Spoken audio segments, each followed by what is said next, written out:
read the Dignity Act yet, although I have talked to the Congresswoman about it. I know that she's looking forward to having some debate on this in Congress with the House and the Senate.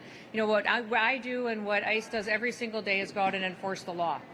What we do and what President Trump has directed us to do is to make sure that we're upholding federal law and that we are making sure that it applies equally to everybody.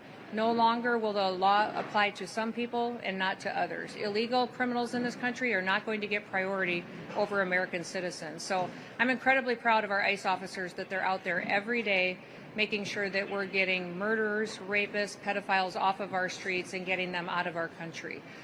We'll continue to look at what Congress brings forward. Remember that if people don't like the law, they can change it.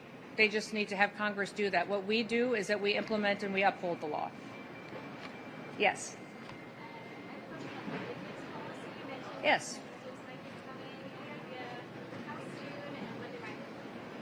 I don't have any more details that I can share with you. I do want to introduce a couple of people that I have behind me. I have with me Hob McNeil and Adam Stahl, who are the leadership team at TSA. And they are the ones that have been deep involved in these security procedures that we undertake every day and checkpoints and making sure that they're effective. And then also looking at some of the policies we have today as to how we can add technology to streamline some of the processes and maybe remove some of the requirements that we do have today. So as we implement new technologies at checkpoints, that may be one of those procedures that we can evaluate and not require for passengers anymore. And remember, every single thing that happens at a checkpoint today is being evaluated, and we're very excited to partner with a lot of private companies to bring us the technology we need to streamline this experience. Yes, sir.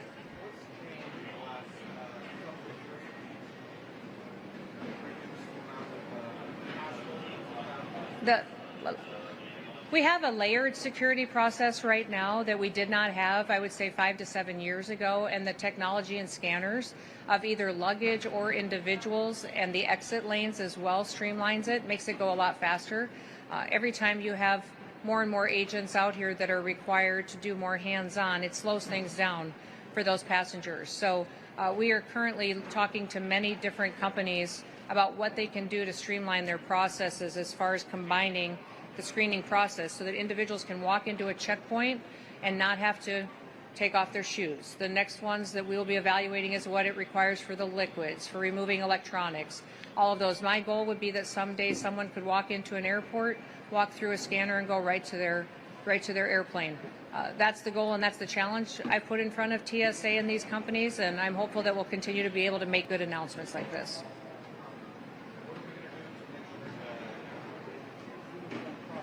Mm-hmm.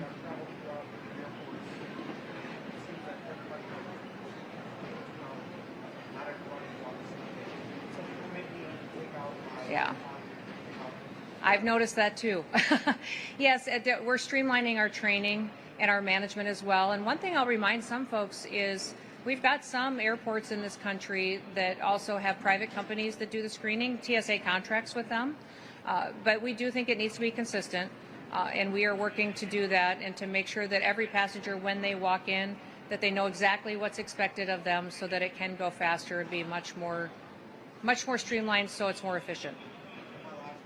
Sure.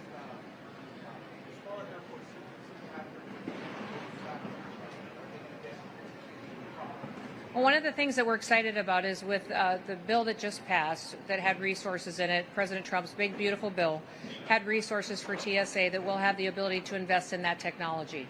So we have hundreds and hundreds of airports across the country.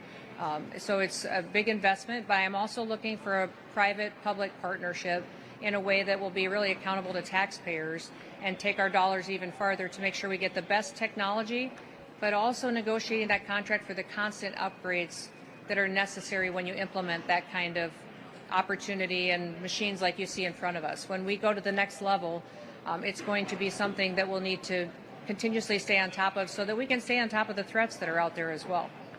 Yes, ma'am.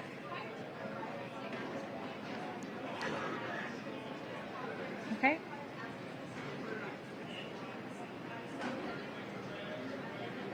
Yeah. Mm-hmm.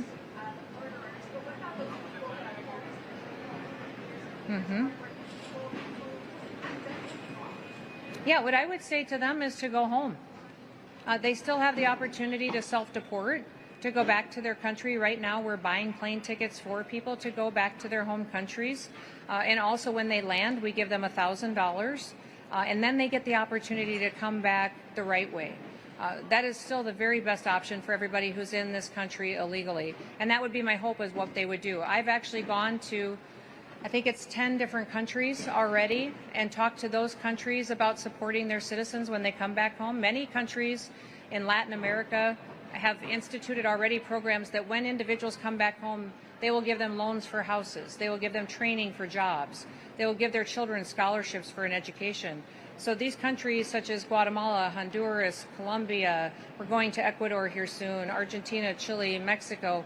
I've traveled to many of these countries and visited with them, and many of them want to welcome their citizens home and are partnering with the United States so that when people do go home, they have an opportunity there as well. But if they want to come back to the United States, that we will help facilitate that in a timely manner too. We're streamlining our visa programs. We're streamlining our workforce programs, so it'll be much quicker and responsive. So that will be better. One of the things that I would say is if you wait until we deport you, then you will never get the chance to come back to America. So my hope is that many people will do it the right way.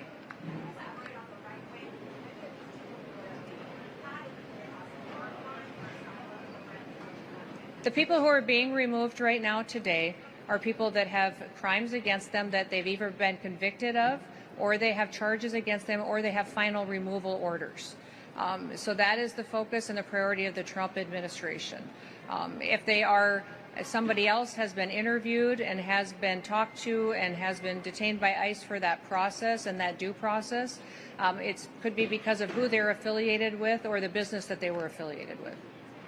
Yes. How I want to what? Oh, yeah, as it exists.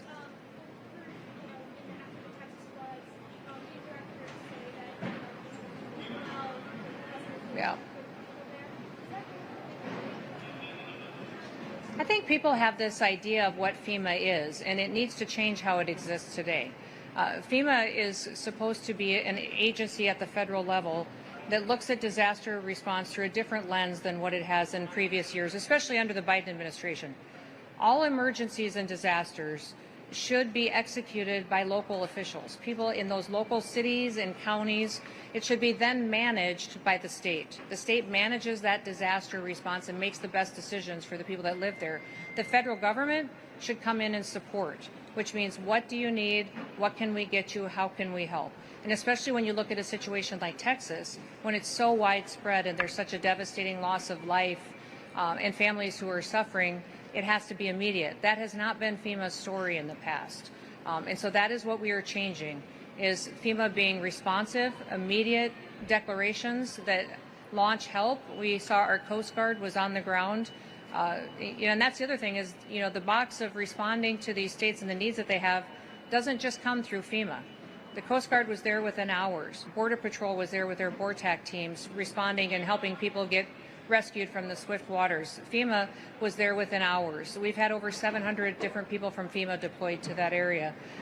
So what needs to happen is that we should not have FEMA officials making all the decisions for how to run that emergency. That state and those local officials should. We come in and support them. What you saw happen in Texas was much more how FEMA will look in the future. It won't look like the response to Katrina or the response to even Helene and what happened in North Carolina, where people waited weeks and weeks and months for help or for people to show up, or help was promised and it never came. You look at claims from Katrina, some of them still haven't been paid today. That's what President Trump wants to fix, and that's how he wants to take care of people.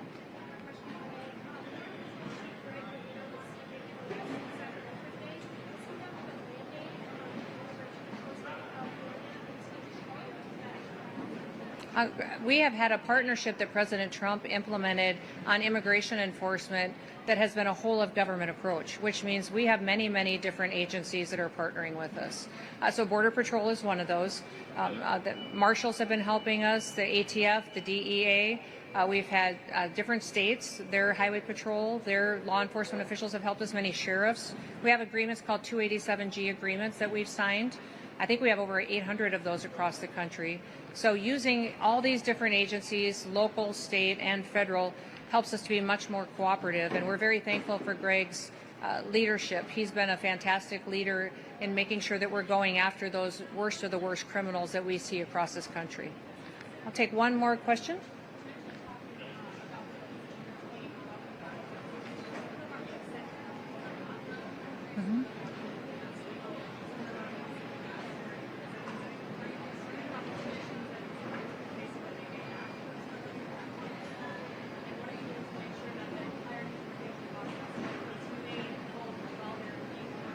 I wish one of you today would have asked about some of the families that actually lost somebody because of an illegal criminal.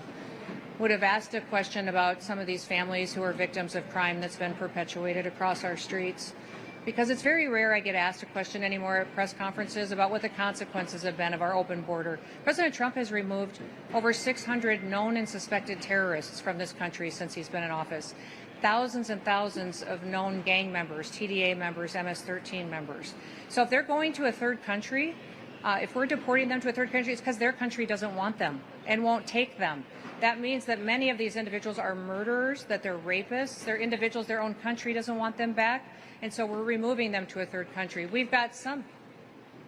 I think everybody's being treated humanely. Absolutely. Once they are out of the United States, it is not our responsibility to make sure that we have jurisdiction over them. But we have cooperative agreements with many different countries to be third safe countries for us, and they're meeting the requirements of that and following the law.